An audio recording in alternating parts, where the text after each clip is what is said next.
What's going on, everyone? Welcome back to the channel. If you're new to the channel, my name is AkeemHaynes. I'm a two-time Olympic bronze medalist, author, motivational speaker, and sports commentator. On my channel, we talk boxing, MMA, track and field, and of course, motivation and encouraging content. If this is something that you enjoy, then I hope that you subscribe to the channel. Now, let's get into the video. Ekow Essuman versus Chris Kongo. This should be an exciting matchup. Let's get into it. Let's start with Essuman. 18 wins, 0 losses, 7 wins by way of knockout. He's on an 18-fight win streak, so you know he's got a lot of momentum on the side, a lot of confidence in his side. Picked up a few domestic titles along the way, European titles. The first time that I saw Essuman fight, it was against Cedric Peynaud, right? He got the stoppage win in that fight, but he's a quick starter, right? Not afraid to let his hands go, mix attack in his approach, right? He doesn't neglect the body. He'll go to the body. He'll go to the head.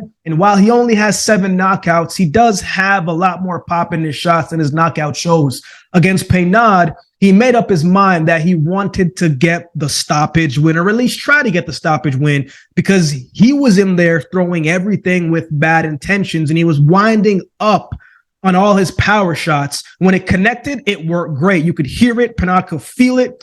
Backed him up. But when it didn't land and he missed, like he swung his whole body, it turned his whole body. And if Peynaud was a good counter puncher, he would have caught him a few times in that fight and maybe even, dropped him on the canvas, or maybe even stopped him, because he was kind of making the same mistake. I thought he was overly aggressive in that fight. But that's the type of fight that Essuman can bring out of you, right? If he's coming in that aggressive, he'll catch you off guard and fluster you. And that can be a way of him wearing you down and biding his time. But I thought he was too aggressive in that one, as I said. But in the next fight against Chris Jenkins, he slowed it down and didn't choose to brawl this time. He used a different strategy and became more of a tactical approach and used his boxing skills, used his footwork, used his jab, used his skills to set up the stoppage, right? When you use strategy and controlled aggression, if you can stay patient, you'll have a moment where you can unleash and let that aggression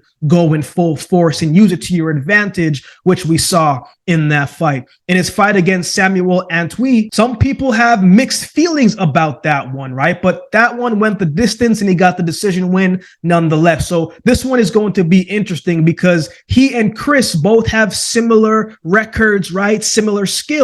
So let's talk about Chris Kongo. 14 wins, 1 loss, 7 wins by way of knockout. His only loss coming against the highly skilled McKinnon. But since then, he's been back to his winning ways. Kongo is a strong technical fighter. He's slick, as his nickname is. He's slick in his movements. He's got good reach. He looks tall in the ring, right? He's a guy that when he is on, can make it a long night for you. Uses his jab well, hits the body well, good counter puncher, and he likes to come forward. To me, he's a pretty balanced boxer, right? Like, he's good on offense and he's good on defense. I think he's got a lot of upside in his game. In his last fight against the very tough and durable Sebastian Formella, who's been in the ring with Conor Benn and Sean Porter, in both those fights went the distance, even though Formella did take a beating in both of those fights. I thought this was a good opponent and test for him coming off a loss. He needed to get back into the ring with a tough matchup that was going to test him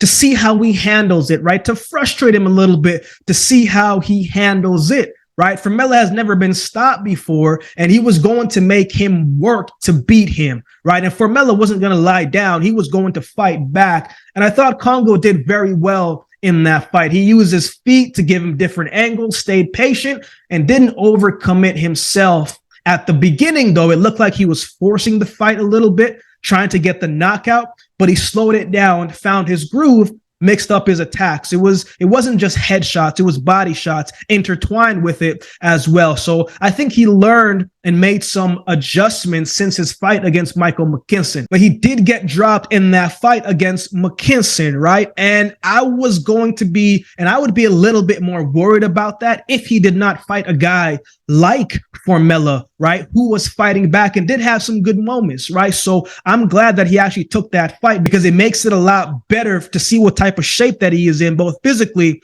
and mentally. So it's going to be a very good fight. So who wins? I think this is going to be a very close fight. In my opinion, I think it's a 50-50 fight depending on what style you favor more. Both men respect each other and they're going to bring the best out of each other. I'm leaning towards Chris Kongo in this one, though, in a close decision. I like the fact that Kongo fought the high caliber fighter technician like Michael McKinnon. And even though he lost that fight, he bounced back and fought a tough, durable fighter who was going to test him and Sebastian Formella. Both men are going to look to put on a great performance, but I'm leaning towards Chris Kongo to win this fight on points. What are your thoughts on this fight? Who do you have winning? Let me know in the comment section below. If you would like to support the channel, there's a couple ways that you can do so. You can like, comment, share, and subscribe to the channel. If you would like to support by way of donation, you can find options in the description below. Also, my Cash App handle will be on screen as well. Any amount goes towards the growth of this channel and will be greatly,